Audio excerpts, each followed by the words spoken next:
boosted the markets. If you look at the Sensex, markets are up close to 2,000 points, cheering the kind of measures that the finance minister has really mentioned as far as infrastructure, health spending is concerned, and the overall support to the economy. But do remember that this was India's first paperless budget, something that was unprecedented.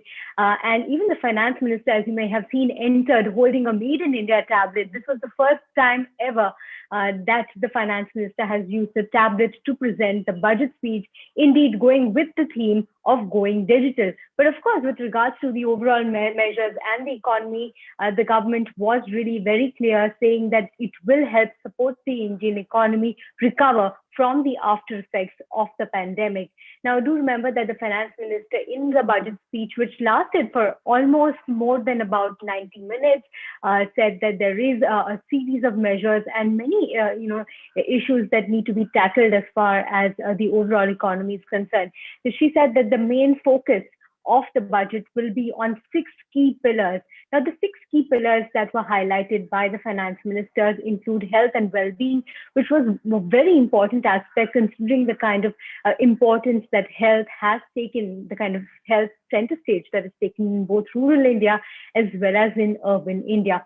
Second focus was, of course, on infrastructure, considering the kind of measures and the support system that the finance minister announced as far as overall infrastructure spending is concerned. Now, the other pillars included development of human capital, or R&D, as well as a minimum government and maximum governance. Inclusive development was also a very important key pillar that was announced and discussed by the finance minister in today's budget speech.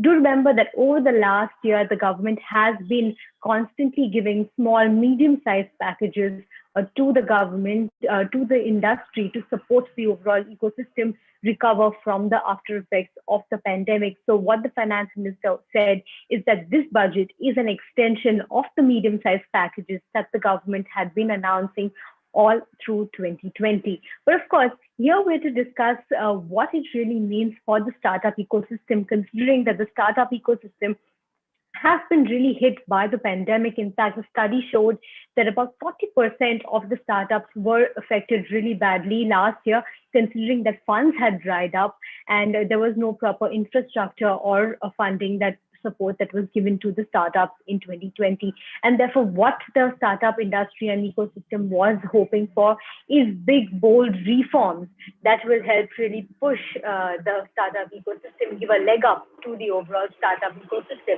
But here I want to tell you what the government has announced in this year's budget speech. Now, as far as overall startups are concerned, one of the most important key measure that the government announced for the startup ecosystem was the incorporation of a one-person company. Now, what the government really said, and the finance minister said in a speech, is that no restrictions will be given as far as paid-up capital and turnover is concerned. So, therefore, this will be, one very important aspect which will help the startup ecosystem grow. And what the finance minister also clarified is that this one-person company can be converted to any kind of company at any point of time. And therefore, what the finance minister also said is that, we will be looking at sort of updating the definition of what a small company is, which is part of the Companies Act 2013.